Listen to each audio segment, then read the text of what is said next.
canal Cine Cultura apresenta 30 filmes proibidos que quase destruíram a velha Hollywood. Desde os primórdios da sétima arte, as telas jamais foram apenas um espaço para contar histórias. Muitas vezes, elas se transformaram em campo de batalha, onde ideias proibidas, verdades inconvenientes e visões ousadas eram projetadas para o mundo, mesmo sob ameaça de censura. Enquanto alguns cineastas buscavam agradar plateias, outros viam no cinema uma arma, uma forma de desafiar normas morais, de romper com convenções sociais e de escancarar feridas que a sociedade preferia esconder. Foram esses rebeldes criativos que transformaram filmes em declarações de guerra contra o conformismo e muitas vezes contra o próprio sistema. Ao longo de mais de um século, certos títulos não apenas entreteram, eles incomodaram, dividiram opiniões, foram censurados, boicotados e até proibidos em dezenas de países. Alguns chegaram a ser considerados uma ameaça pública. Outros foram enterrados, mas ressurgiram como lendas. Nesta jornada, você vai conhecer 30 filmes que ousaram desafiar tudo: a moral da época, os padrões da indústria e, sobretudo, o silêncio confortável. Prepare-se para escândalos, rupturas e obras que mudaram para sempre a forma como enxergamos o cinema e a nós mesmos. Ao longo da história do cinema, poucos temas causaram tanto desconforto quanto o corpo, principalmente quando exposto fora dos padrões de pureza, silêncio e submissão impostos pela moral conservadora. Falar sobre sexo, prazer, juventude desregrada ou mesmo o corpo feminino como expressão de liberdade foi, durante décadas, motivo para censura, escândalo e boicote. Mas esses filmes foram além da provocação. Eles colocaram em xeque o que a sociedade considera aceitável e o que tenta reprimir a qualquer custo. The Moon is Blue. Em pleno auge do puritanismo americano, The Moon is Blue trouxe uma surpresa. Uma comédia romântica, aparentemente inocente, mas que falava abertamente sobre virgindade, desejo e relações modernas. O que para os padrões de hoje pareceria banal, na época causou um verdadeiro terremoto moral. Dirigido por Otto Preminger, o filme foi um dos primeiros a ser lançado sem o selo de aprovação do Código de Produção de Hollywood, por ousar usar palavras como virgem e amante. A censura tentou barrar, igrejas protestaram, mas o público correu aos cinemas para ver o que era proibido. O sucesso inesperado mostrou que havia uma sede por narrativas que tratassem o desejo como parte da vida, e não como pecado. The Moon is Blue não foi só um filme escandaloso, foi o começo de uma abertura gradual na linguagem do cinema americano. O fora da lei, The Outlaw. Antes mesmo de chegar às telas, The Outlaw, dirigido por Howard Hughes, já era uma provocação em carne e osso. O foco da polêmica? O decote generoso de Jane Russell. O busto da atriz foi transformado em símbolo de rebeldia e também em alvo dos censores. O filme permaneceu anos embargado, com os cartazes promocionais sendo mais debatidos do que o enredo. Hughes foi acusado de desafiar diretamente o Código Reis ao usar o corpo feminino como ferramenta de marketing e enfrentamento moralista. Mas o resultado foi exatamente o que ele queria: escândalo e bilheteria. Quando The Outlaw finalmente estreou, o público correu para ver aquilo que a censura tentou esconder. O filme entrou para a história como um dos primeiros a escancarar a hipocrisia do moralismo de fachada, em que o que incomoda não é a nudez, mas a autonomia sobre ela. Canção do Sul, Song of the South. Talvez o filme mais controverso já produzido pela Disney, Canção do Sul é um caso em que a nostalgia foi usada como véu para encobrir a violência histórica. Ambientado no sul dos Estados Unidos pós-Guerra Civil, o longa mistura animação com live action para contar histórias populares contadas por um escravizado liberto, Tio Remus. Mas a abordagem do filme foi duramente criticada por romantizar a escravidão e perpetuar estereótipos racistas, apresentando uma visão quase idílica das relações entre brancos e negros em uma sociedade ainda marcada pela opressão. Durante décadas, o filme foi alvo de protestos, boicotes e revisões críticas. Mesmo com músicas icônicas como Zip-a-dee-doo-dah, a Disney optou por enterrá-lo. Nunca foi lançado oficialmente em mídia moderna nos Estados Unidos. Hoje, Canção do Sul é lembrado como um símbolo de como o entretenimento pode colaborar com a negação histórica, ainda que envolto em canções e animações encantadoras. Pink Flamingos. Aqui a censura não teve nem chance de reagir, ficou simplesmente sem fôlego. Pink Flamingos, de John Waters, é um ataque direto à moralidade convencional. Um espetáculo grotesco que desafia toda a lógica do bom gosto. Com cenas escatológicas, personagens marginais e atos deliberadamente repulsivos, o filme se recusa a se curvar a qualquer forma de estética tradicional. Estrelado por Divine, um ícone da contracultura queer, o filme se tornou uma provocação viva contra os padrões de beleza, limpeza e comportamento. Muitos o consideraram nojento, ofensivo e imperdoável. Mas justamente por isso, ele se tornou cult, celebrado por aqueles que viam na transgressão uma forma legítima de arte. Pink Flamingos não apenas rompeu as regras, ele zombou delas e mostrou que o choque pode ser uma forma de protesto tão legítima quanto o discurso.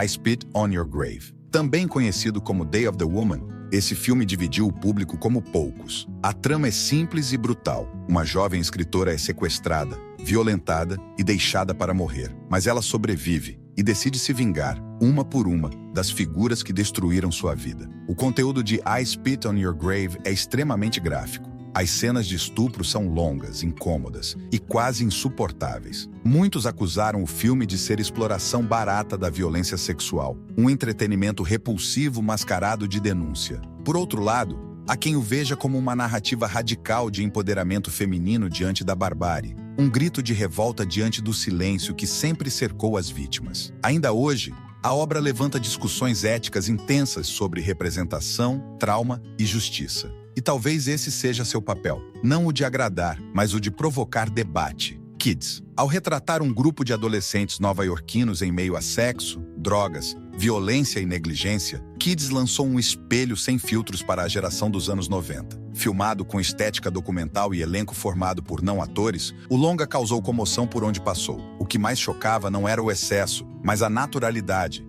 As conversas eram cruas, os corpos eram reais, e o vírus da AIDS pairava como fantasma silencioso. Pais, professores e instituições acusaram o filme de corromper a juventude, enquanto críticos o aclamavam como um alerta brutal sobre a ausência de políticas públicas e diálogo nas famílias. Kids não foi feito para consolar, ele foi feito para incomodar, e talvez para nos fazer perguntar: se isso é ficção, por que parece tão real? Esses filmes abriram caminho a golpes. Com suas histórias, seus corpos expostos e suas verdades sujas, eles forçaram a sociedade a olhar para aquilo que fingia não existir. Se o cinema é uma arte capaz de transformar, aqui estão algumas de suas transformações mais dolorosas e necessárias. Violência extremada e realismo cruel. Nem todo sangue no cinema é gratuito, mas em certos casos, ele foi tão perturbador, tão escancarado, que se tornou o próprio símbolo de uma era em crise. Esses filmes não apenas mostraram violência, eles obrigaram o espectador a olhar para ela sem a proteção da metáfora,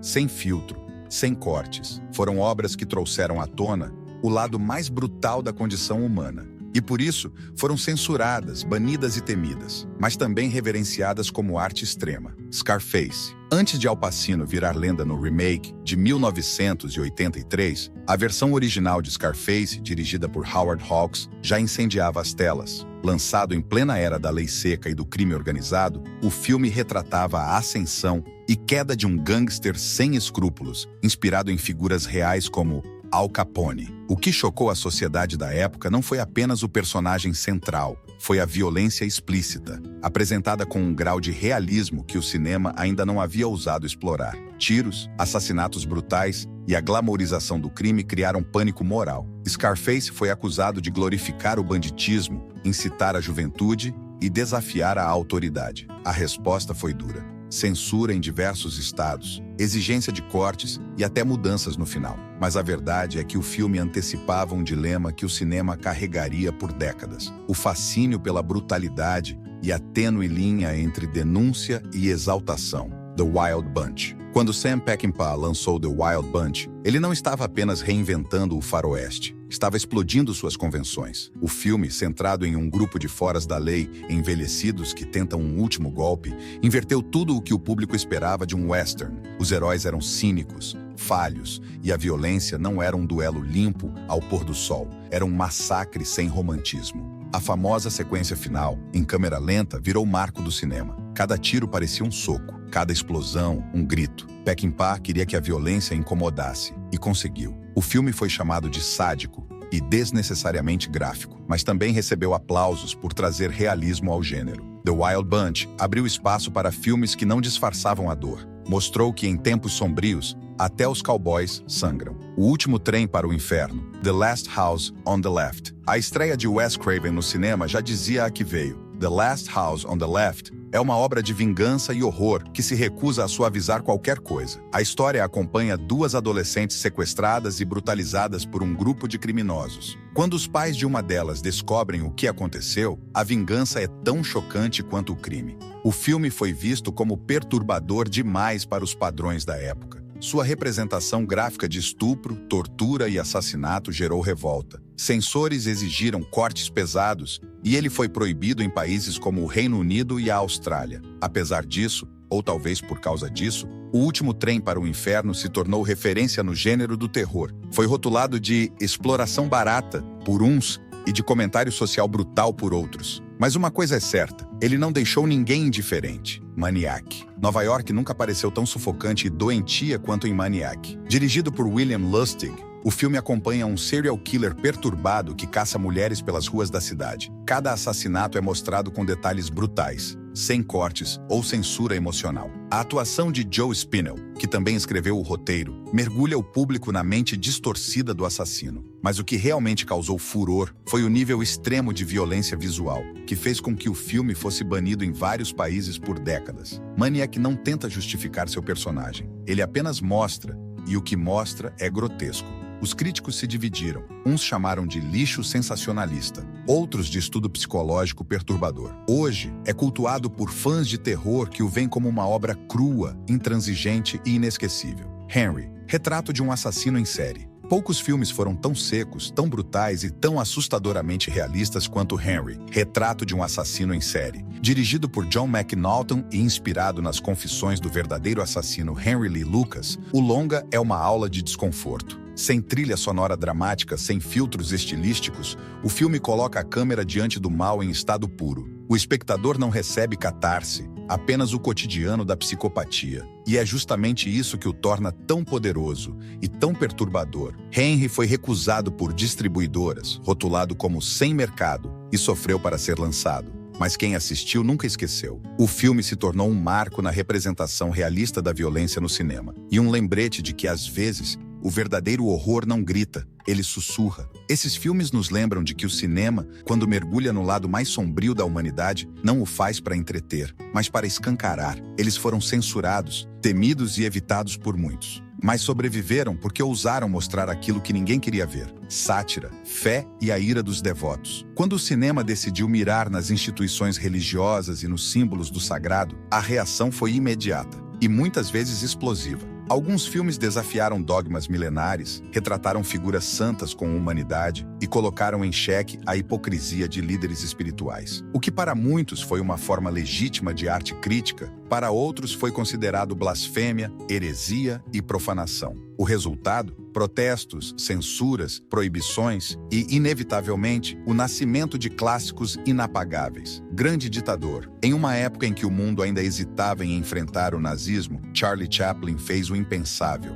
Ridicularizou Adolf Hitler em plena ascensão do Terceiro Reich. Em O Grande Ditador, ele interpretou tanto um barbeiro judeu quanto o déspota Hinkel, um tirano caricato e perigoso que parodiava diretamente o líder alemão. O filme foi lançado antes mesmo dos Estados Unidos entrarem na Segunda Guerra Mundial, e por isso foi visto como corajoso e até imprudente. Chaplin usou o humor para denunciar o autoritarismo, o antissemitismo e o culto à personalidade que já devastavam a Europa. A cena final, um monólogo dramático pedindo compaixão, liberdade e humanidade, permanece uma das mais poderosas declarações políticas da história do cinema. O que poderia ser apenas sátira virou resistência e arte com propósito. Vida de Brian, Life of Brian. O grupo britânico Monty Python decidiu brincar com um dos temas mais explosivos da humanidade, a religião organizada. Life of Brian conta a história de um homem comum, Brian, que por acidente é confundido com o Messias por uma multidão desesperada por líderes e milagres. A crítica não era a Jesus, mas a forma como o fanatismo cega, distorce e transforma qualquer figura pública em objeto de adoração irracional. A sátira atacava a sede de controle das instituições religiosas, os absurdos da literalidade bíblica e o comportamento hipócrita de fiéis alienados. Não demorou para que grupos cristãos se levantassem contra o filme. Em diversos países, como Irlanda e Noruega, ele foi proibido. Cidades organizavam boicotes, líderes religiosos exigiam retratações. E enquanto o clamor crescia, o filme se tornava cada vez mais popular, como toda boa provocação deve ser. Hoje,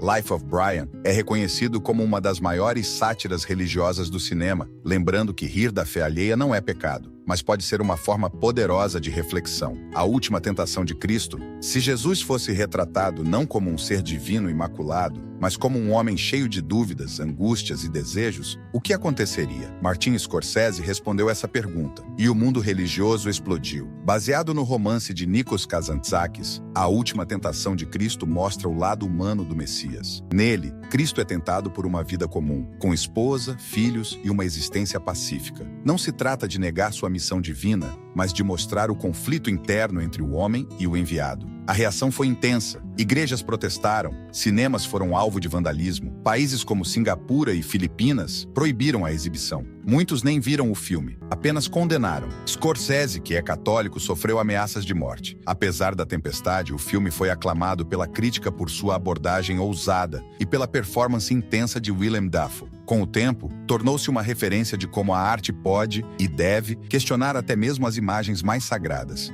The Devils, dirigido por Ken Russell, The Devils não apenas confrontou a religião, ele a despiu, a torturou e a arrastou para o delírio. Inspirado em fatos reais, o filme retrata a história do padre Urbain Grandier, acusado de bruxaria na França do século XVII. O que se segue é um desfile de fanatismo, histeria coletiva, sadismo e repressão sexual, tudo sob o disfarce de fé. As imagens são impactantes. Freiras em transe, nudez frontal, automutilação, orgias religiosas, cenas que até hoje são difíceis de assistir e praticamente impossíveis de esquecer. The Devils foi violentamente censurado. Cenas inteiras foram cortadas. Em países como o Reino Unido e a Finlândia, o filme foi simplesmente proibido por décadas. A Igreja Católica classificou-o como ofensivo e demoníaco. Ainda assim, muitos estudiosos o consideram uma obra-prima. Russell não queria chocar por chocar. Ele queria mostrar o que acontece quando a fé deixa de ser espiritualidade e se transforma em instrumento de poder e repressão.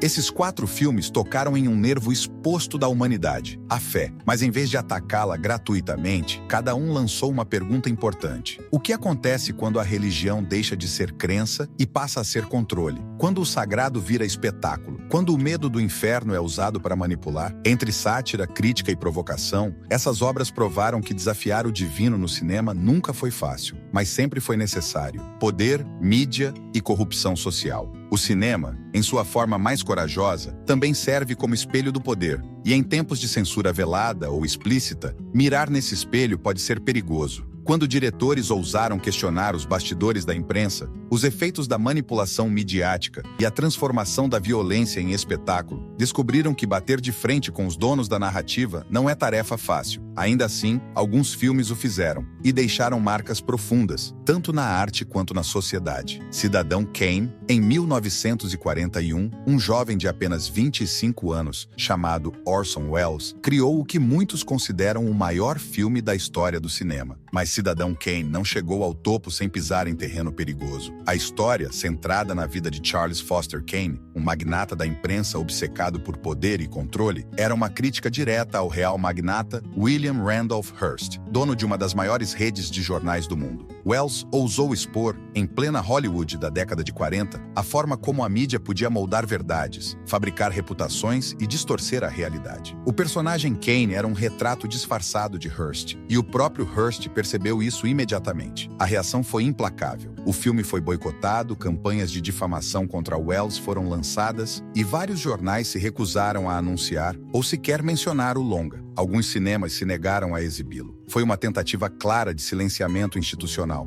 mas o tempo é o maior juiz da arte. Décadas depois, Cidadão Kane não só sobreviveu ao boicote, como se tornou o maior exemplo de como a narrativa cinematográfica pode ser revolucionária. Sua estrutura não linear, seus ângulos ousados de câmera, sua profundidade psicológica, tudo era novo. tudo era provocador. E tudo permanece atual. Assassinos por Natureza. Quando Oliver Stone lançou Assassinos por Natureza, o mundo já estava acostumado a ver violência na televisão. Mas o filme fez mais do que mostrar brutalidade. Ele acusou a mídia de se alimentar dela como um vício e acusou o público de ser cúmplice. A história segue Mickey e Mallory Knox, um casal jovem e homicida, que se torna uma espécie de celebridade macabra graças à cobertura sensacionalista da imprensa. Com um estilo visual frenético, cores saturadas, cortes rápidos e um ritmo caótico, o filme parecia um zapping psicótico por dentro da TV, e o que se via era insanidade glorificada. A crítica foi direta e sem freios. A mídia não apenas documenta a violência, ela vende, recicla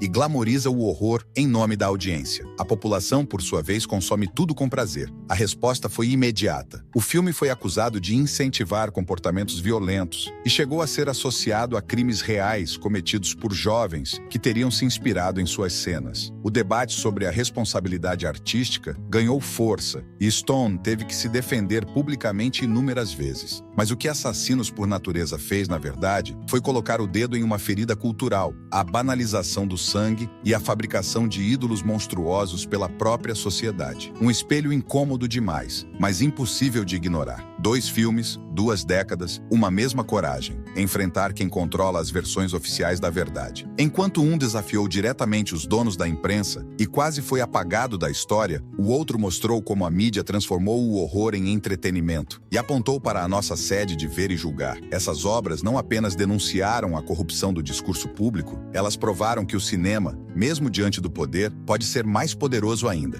Marginalidade, diferença e o horror do real. Se há algo que o cinema convencional sempre evitou, foi olhar diretamente para os excluídos, para os corpos que fogem da norma, para os comportamentos que não cabem nos padrões sociais, para os espaços onde a dor é rotina e o amor é sobrevivência. Mas alguns filmes se rebelaram contra essa negação. Eles iluminaram as zonas de sombra da experiência humana, onde vivem os malditos, os estranhos, os esquecidos. E ao fazerem isso, criaram obras que ainda hoje incomodam e emocionam. Freaks. Em plena década de 1930, o diretor Todd Browning decidiu fazer algo impensável: colocar em cena atores com deficiências físicas reais, sem maquiagem, sem truques, sem filtros. Freaks não era apenas sobre aberrações, era sobre humanidade. A trama gira em torno de um grupo de artistas de circo que, após serem traídos por uma trapezista gananciosa, decidem se vingar. Mas o que parecia um conto de horror revelou-se um espelho cruel da sociedade. Os chamados monstros do filme mostravam mais lealdade, solidariedade e ética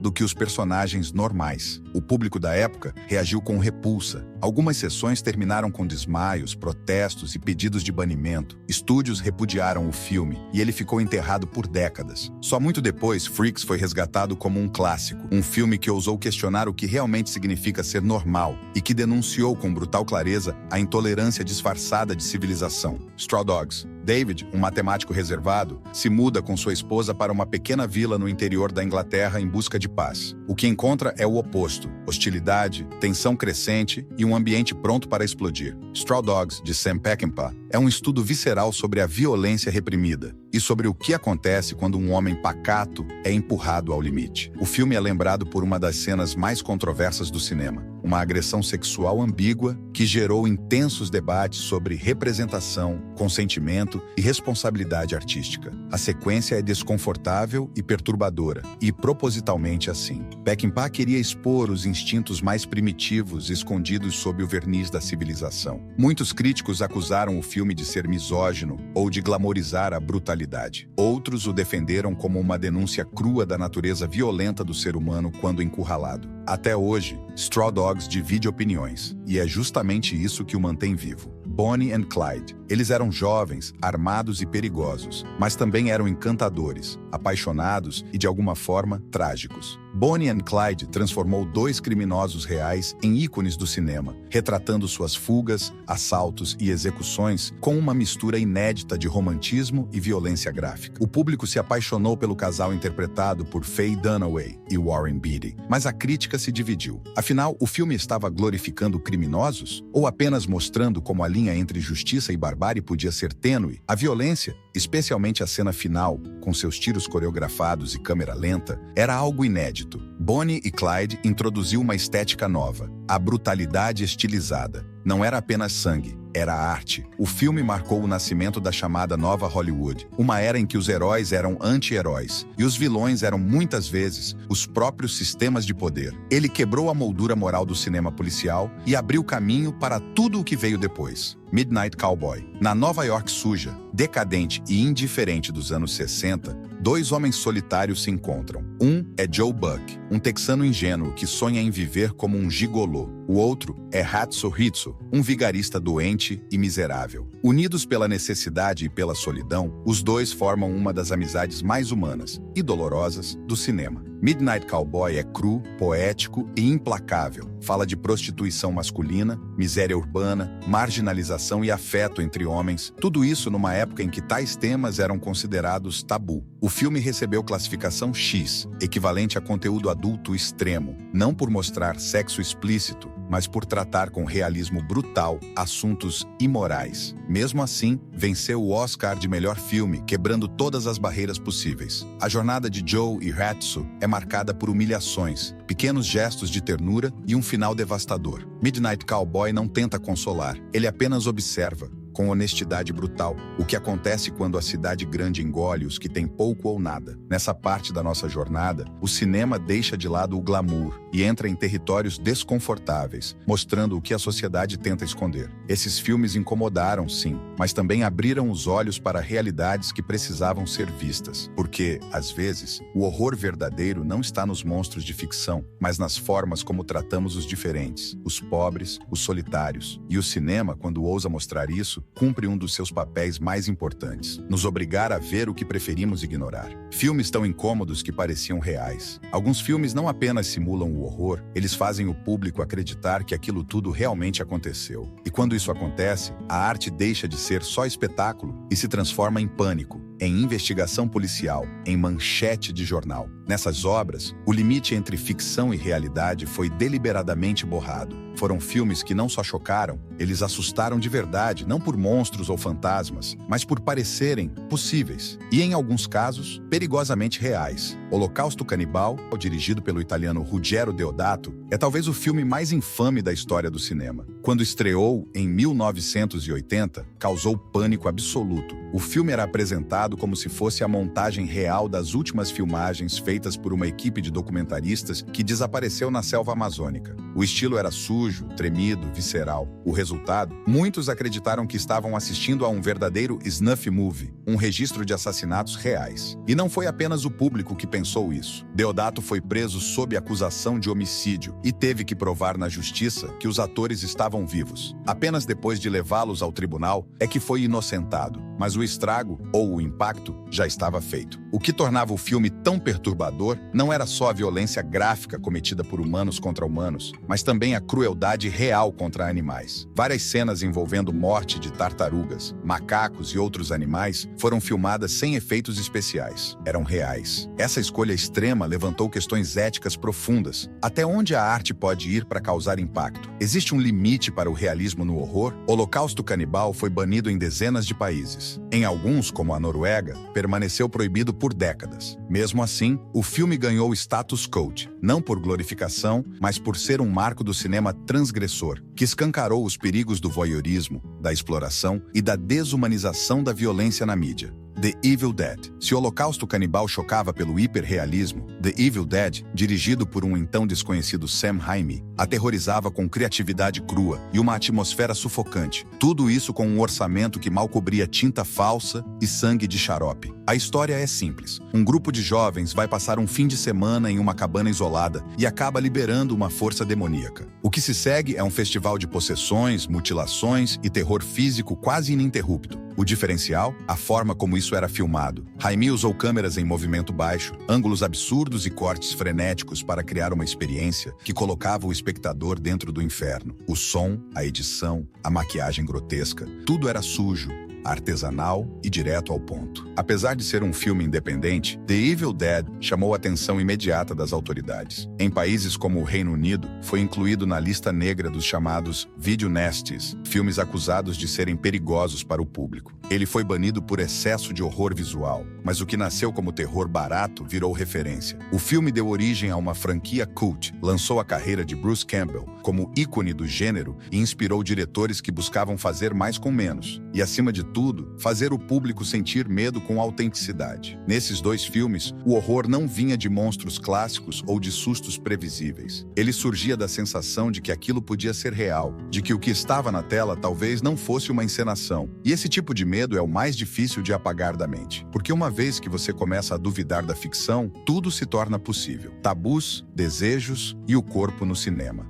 Desde seus primeiros anos, o cinema se viu como espelho do belo, do heróico, do ideal. Mas em algum ponto, diretores começaram a se voltar para o corpo em ruína, em dor, em vício, em conflito. Eles abandonaram o glamour para encarar a fragilidade humana em seu estado mais cru. Alguns exploraram o prazer proibido, outros denunciaram a violência institucionalizada. Todos, sem exceção, causaram impacto e escândalo. O Homem com o Braço de Ouro. Em um tempo em que a palavra drogas sequer era sussurrada em Hollywood, The Man with the Golden Arm ousou trazer para as telas um vício devastador, a dependência em heroína. Frank Sinatra, até então mais conhecido por seu charme e talento musical, surpreendeu ao interpretar Frank Machine, um ex-jogador e baterista tentando reconstruir a vida após sair da prisão. O filme não tratava o vício com glamour, nem com melodrama. Ele era frontal, duro e humano. Mostrava os tremores da abstinência, o desespero da recaída, a fraqueza diante da tentação. Foi um choque para os padrões dos anos 50. A censura, é claro, tentou impedir sua exibição, mas o impacto cultural foi inegável.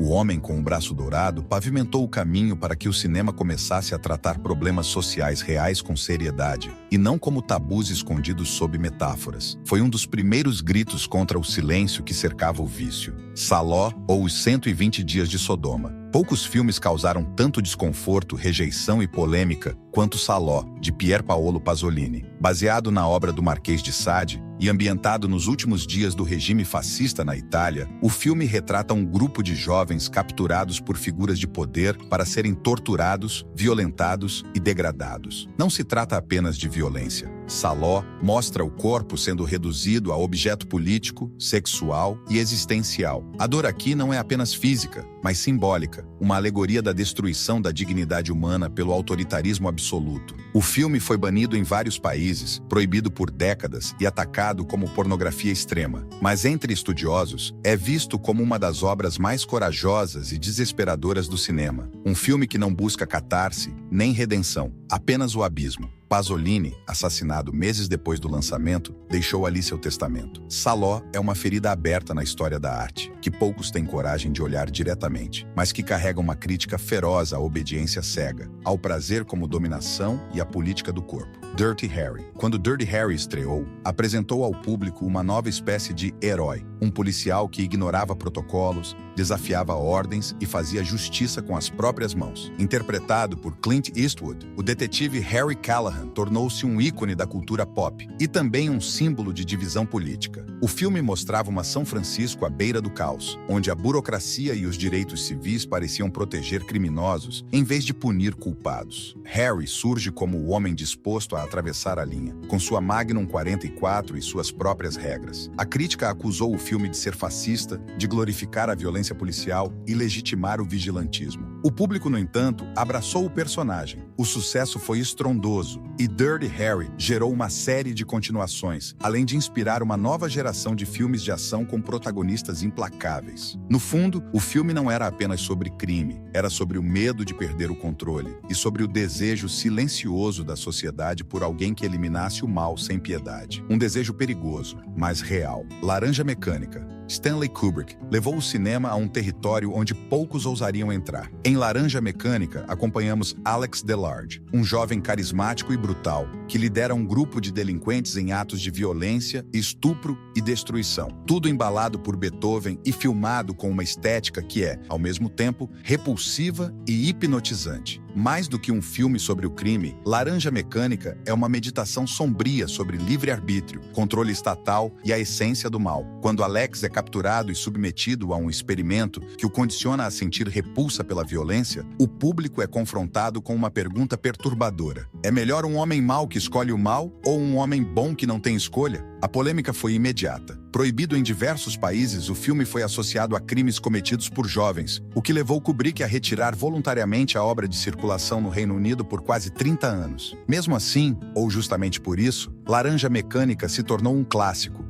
Uma obra incômoda, irreverente, profunda, um aviso em forma de arte sobre os riscos de tentar controlar a alma humana por meios inumanos. Nesta parte da jornada, o corpo é campo de batalha, seja pela dependência química, pelo sadismo político, pela justiça armada ou pela violência institucionalizada. Esses filmes usaram o físico para falar do psicológico, do moral e do político. E por isso, continuam ecoando. Eles ultrapassaram os limites do aceitável não por quererem chocar, mas por recusarem o silêncio onde existia dor, desejo e contradição. O resultado? Obras que continuam a nos desconcertar e, talvez, a nos transformar. Esses filmes não foram feitos apenas para entreter. Eles nasceram para incomodar, questionar e resistir. Em tempos diferentes, com estilos distintos, eles ousaram dizer o que ninguém queria ouvir e mostrar o que muitos se esforçavam para esconder. Alguns foram atacados por desafiar valores religiosos, outros por expor a violência com uma crueza insuportável. Houve aqueles que falaram sobre sexualidade, vício, racismo, censura e corrupção, tocando em temas que o cinema comercial evitava como veneno. E por isso pagaram o preço. Foram censurados, banidos, boicotados, silenciados. Mas a história mostrou que o silêncio imposto nunca vence o poder da arte verdadeira. Esses filmes resistiram ao tempo, aos julgamentos e à moral passageira. Continuam a nos provocar porque falam de realidades incômodas que ainda existem, de feridas sociais que seguem abertas. Cada obra citada aqui nos lembra que o cinema não deve se limitar ao que é seguro ou lucrativo. Ao contrário, ele deve ser, acima de tudo, um espaço livre, ousado e corajoso, onde se possa denunciar, transgredir,